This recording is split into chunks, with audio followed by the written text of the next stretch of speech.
Hamas is evil, Whoopi Goldberg's confusion, and spiritual warfare. That and more coming up.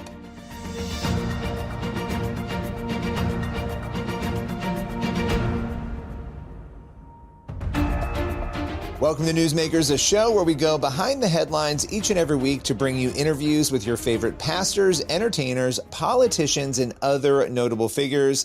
On today's Newsmakers, we're joined first by Jeff King, CEO of International Christian Concern.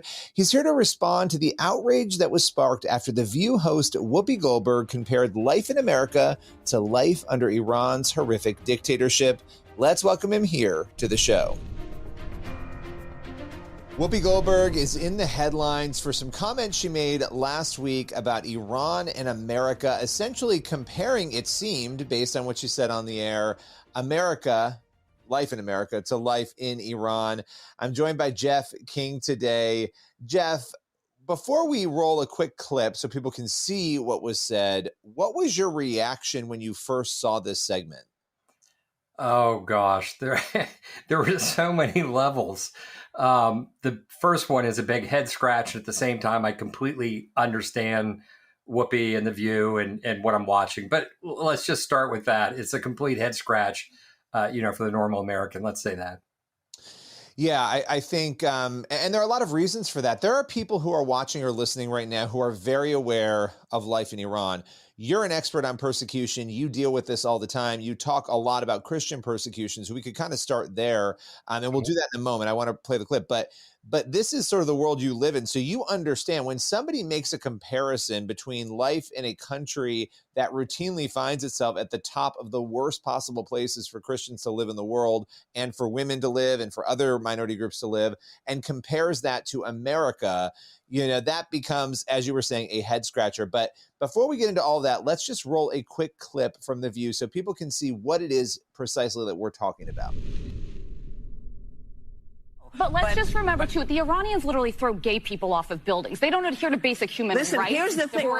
Let's not do that, because if we start with that, we have been known in this country to tie gay folks to the car. Where the Iranian regime is today in 2025 is nothing compared to the United States. Keep hanging black people. So it is not even the same. I couldn't step foot during this. Wait. That's not what you mean to say. It is the same. No, it's not. The year 2025 in the United States is nothing like if I step foot wearing this outfit in Toronto. I'm sorry. No, I can't have my hair showing. I can't wear a skirt. I can't have my arms out. I'm telling you, I literally said it was up to the Iranian people. Yes, it is up to them. And that's why I am saying that it is the same. Murdering someone for their difference is not good, whoever does it. It's not good. So that's why I said you weren't saying what I heard was not what you meant. I think it's very different to live in the United States in 2025 than it is to live in Iran. Not if you're black. Not for everybody. Okay, Jeff, so that is the context for which we are speaking about right now. Let's just start with the persecution issue in Iran. Help people understand what life is like for Christians who are living there in that Muslim theocracy. Wow.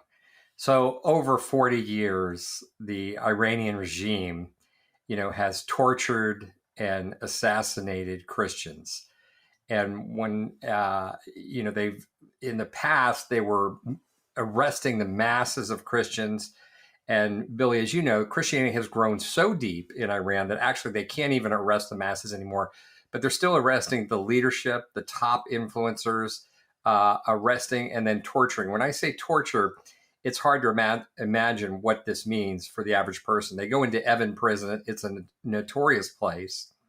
It's known as the terror factory and the torture factory. So that gives you a little insight. But males and females are both raped. It's really satanic what they do, but absolutely have tried to crush Christians and Christianity. And all they've done really is built the Christian church in Iran over the decades.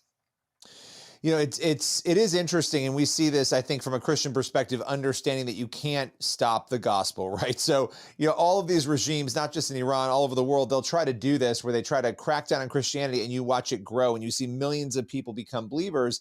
You know, the underground church in Iran is apparently massive. It's, of course, hard to do a census of the church for obvious reasons, but how big do we think it is? How large do we think that underground, and it has to be underground because of what you just described, church is in Iran?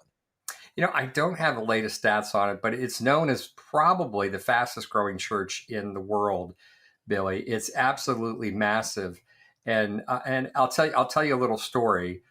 You know, in years past, we were involved in pulling pastors out of Iran, and you pull them into a neighboring country. You just let them breathe. You let them worship together, worship in freedom. Oh my gosh, I'll come to tears thinking about it.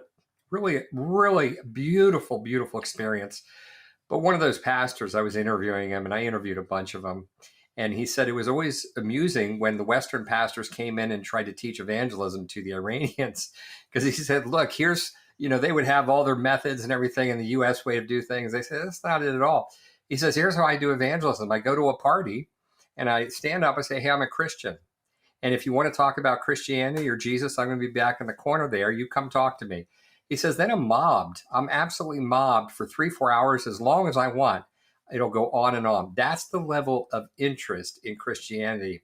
And we see that with church growth. It's absolutely a massive movement. The mosques are generally empty except for the old.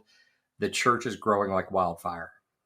So coming back to life in Iran versus life in America, what was so interesting was Alyssa Farah Griffin, who's a co-host of Whoopi's On The View. She was trying to reason with Whoopi and say that, and here's an exact quote, the U.S. in 2025 is not as bad as Iran in 2025. She was explaining that there's no comparison between the two on a multitude of fronts: religious liberty, women, down the line. Talk a little bit about the general situation. We talked about persecution in Iran and differentiate it from the way that we live here in America. Yeah, well, first of all, I may have to push back. You described her as a co-host. I think she's the token conservative. She's a straw man to be knocked down on the show because, like, let's be honest, like, you know, The View it's a political arm of it's a communications arm of a political party, and it masquerades as television. So this is pure politics. It's really meant to, you know, inflame, divide, grab attention, and in the end, produce votes. So given all that, I'd say there's no comparison. Look, Tehran, the Iranian regime is the absolute enemy of freedom, of democracy. They are hated, widely hated in their own country because they're inept as managers. They're absolutely corrupt. They're evil. They're violent. They're violent towards their own people. So, and there, as you pointed out, look, there is no freedom. There's no comparison. And perhaps the most ironic or amusing thing is everything Whoopi stands for would get her at the least beaten or arrested, tortured, or murdered in Iran. Yeah. Well, it would be great if The View actually balanced the conversation and helped people understand and had, you know, numerous people on who were able to do that on both sides in a way that was compelling and offered something of value in this political discourse. Jeff, as always, I appreciate your time today. Absolutely, Billy. Thank you. For more information on Jeff and International Christian Concern and their work to help the persecuted church, you can go to persecution.org. We'll be right back in just a moment with more Newsmakers.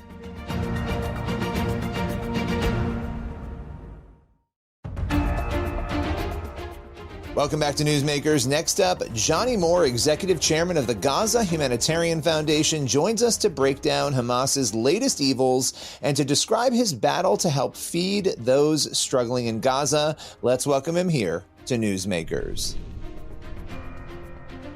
Johnnie, you have taken the helm of the Gaza Humanitarian Foundation, and we're going to get into the work that you're doing there. One of the big claims that we've seen among many critics of Israel is that Israel is somehow the biggest barrier to getting aid to the people of Gaza. What do you say to those who would posit that that's the case? Now, I think the biggest barrier to getting aid to Gaza is a corrupt old system that has enabled the continuation of this war, that's enabled Hamas to steal the aid, to sell it to the Gazan people, to hoard the aid for their own fighters, and in a type of like exhaustion, with this process, and nobody tries anything different. I mean, which is what we're trying to do, actually. So we're trying to take a different approach, an approach that says it was a false choice that some of the aid had to be used for nefarious purposes, that we can actually protect the aid, give it for free to people. And frankly, we haven't found Israel to be a barrier in that process at all. To our surprise, the biggest barrier to us has actually been the international system, the United Nations, the World Food Program, those types of organizations that have inexplicably chosen to boycott us, having never boycotted Hamas.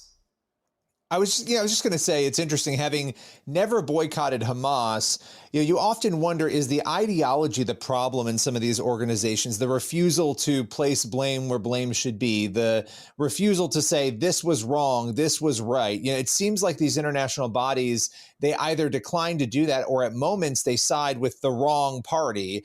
And I don't want to lead the question too much, but do you think that actually then creates barriers with how things like aid are given out? Yeah, I mean, for sure. The way aid has been used in the Gaza Strip has only made a bad situation worse. And, the international aid community says they have to do it this way because they have to be impartial. But the exact opposite is happening. I mean, they're not being impartial at all. The way they're doing this is benefiting one party, and impartiality doesn't necessarily mean neutrality. Okay, you can see very clearly right and wrong, when something is working, when something isn't working. And our attempt at GHF is to take a system that everybody knows is broken. They all talked about it as broken. Nobody lied about it. Nobody said this wasn't happening. That all just, by the way, started in the last couple of weeks. They've all started saying this isn't happening. But we've all seen the videos. The aid trucks from the UN arrive in the Gaza Strip, and 2 minutes later, you have armed, Hamas terrorists or bandits like sitting on top of them, stealing the aid. I mean, this cannot be the way this happens. And yet the international community, they don't care. Well, what we're doing is we're saying you actually can do this differently. You can give aid on scale without being diverted, without prolonging a conflict. It can be free. Our aid boxes have more in the daily caloric count for a daily meal than the UN aid boxes. We could do it right, do it well, and do it successfully. And this should be celebrated by the world. For some reason, it isn't. But one of the reasons why it isn't, Billy, is there's a very, very concerted disinformation campaign originating with Hamas itself, trying to block what we're doing. Yeah, and it's interesting because you look at Hamas and you wonder, any organization or group or political party that is running an area or a country or a state, their goal should be the betterment of the people living under them. And again and again and again, we've seen reports of where things have been, you've had bomb shelters put under hospitals and schools. You've had these tunnels. You've had all this insanity that we've seen again and again. And I think for the normal person, especially a Western mind, they say, what in the world is going on? Why would an organization behave that way? And I know this is a broad, big question, but with all the experience you have there in the region and understanding Hamas, what in the world is it that drives them to behave in this way?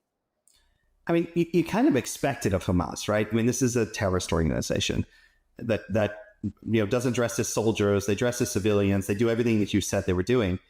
What one doesn't expect is that the international community just goes along with this stuff. An international community that largely exists on the dole of the American taxpayer and the European taxpayer. So, it wasn't a surprise that they were hiding tunnels under hospitals, that they were stealing aid. Everybody knew this stuff was happening. No one was willing to do anything about it. And even, this disinformation campaign I was referencing, a moment ago, it exists for two purposes. Hamas wants to scare Gazans from coming to get food at our distribution sites. So they're constantly spreading lies about massacres and violence happening at our distribution sites and these sorts of things. They want to keep people from coming. And then, by the way, they're also threatening our local workers, even threatening their lives to try to keep them from helping us. That's goal number one. They want to scare the Gazans themselves from getting food. And yet the Gazans keep coming by the thousands to get food from us. So that's failing, thank God. But the second thing they want to do is they just want us to shut down. And so, with with a lot of help from a lot of the press, they keep defaming us and attacking us and accusing us of all kinds of insane false things. They just want us to shut down. But we're not going to shut down. Our mission is really, really simple. We just have to feed the people of Gaza. How are you differentiating? How are you doing things differently than the international community is? Whatever you can share. I'm sure there are elements you don't want to share for specific reasons, but how are you taking a different approach that you have found, because I know you've delivered millions of meals, you have found to be successful? Yeah, the first thing is like how we approach the problem from the very beginning. We started from the bottom up. You might say from first principles. Okay, we had a problem to solve. The aid was being diverted on scale the moment it entered into the Gaza Strip. So how do we make sure that this aid is not used? That's it. And then we designed from the ground up to manage that process. So we created secure distribution centers. And those secure distribution centers are staffed by a combination of American contractors and of local Gazans. Those American contractors provide a sense of security, in the places designed in order to make it feel secure. The main thing these American contractors are doing, I saw it, yesterday. There was a little kid who got a cut on his head when people are hungry. So there's a lot of crowding around the sites of people desperate to get something, which will calm down as we get more sites and as people get more food. This poor little kid got hit in the head. He's fine, thank God.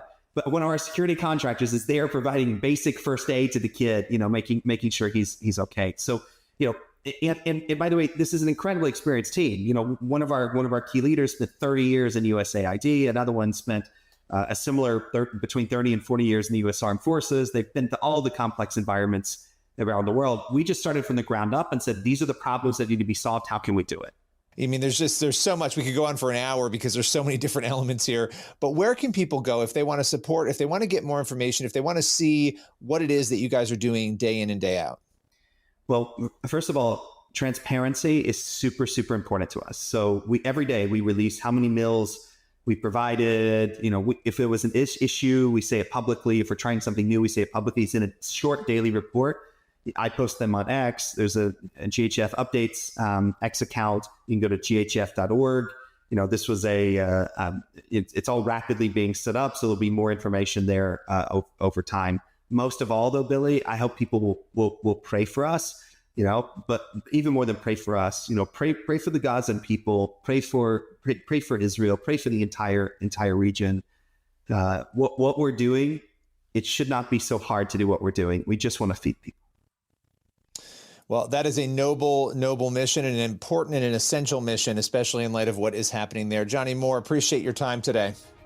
Thanks for having me. Tensions continue to rise between the UN and other international bodies, as well as their tension really with the Gaza Humanitarian Foundation. We'll continue to cover those issues as they unfold, and we'll be right back in just a moment with more Newsmakers.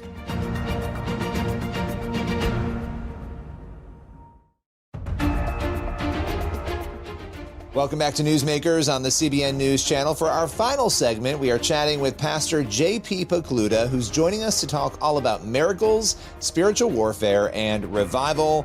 Let's welcome him here to Newsmakers. So you have been traveling around the country, talking about a lot of different topics. One of them has been spiritual warfare. What has it been like for you to open up in this way with the book and everything you've been talking about on the topic? Yeah, man, it's been crazy. I mean, if you want to open up attacks from the enemy, just write a book on spiritual warfare.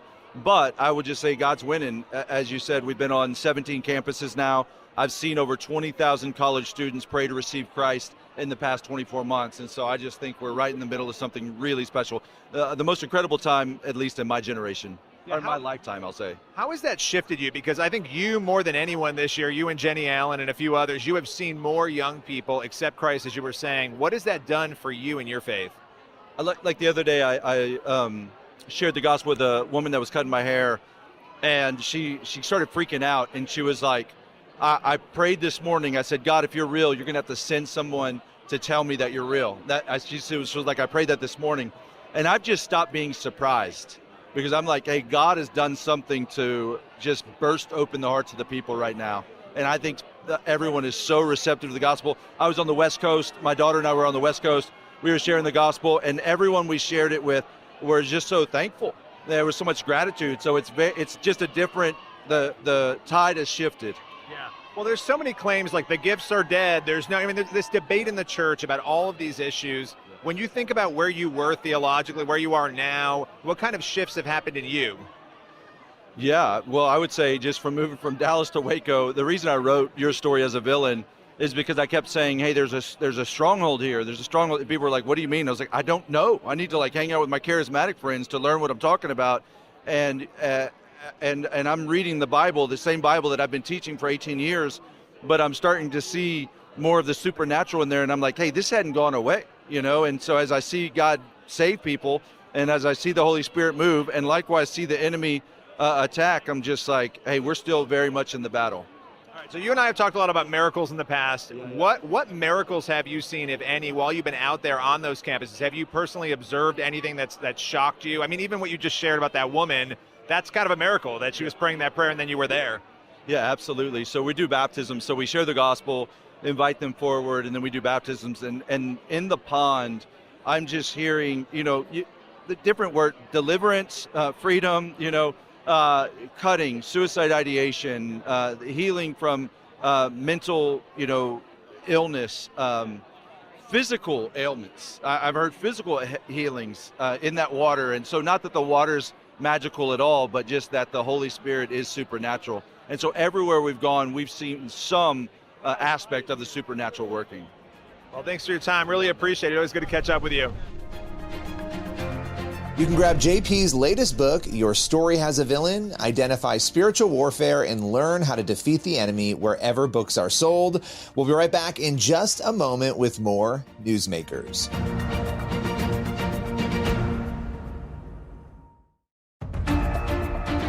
That's all for today's Newsmakers. Thank you for watching, and be sure to head on over to the CBN News YouTube channel. That's where you'll find the full interviews you saw on today's episode. We also want you to check out our new documentary. It's called Investigating the Supernatural Miracles. We traveled the entire country documenting some of the most incredible miracle claims. You can watch that at cbn.com/supernatural. As for this show, we'll see you again next week.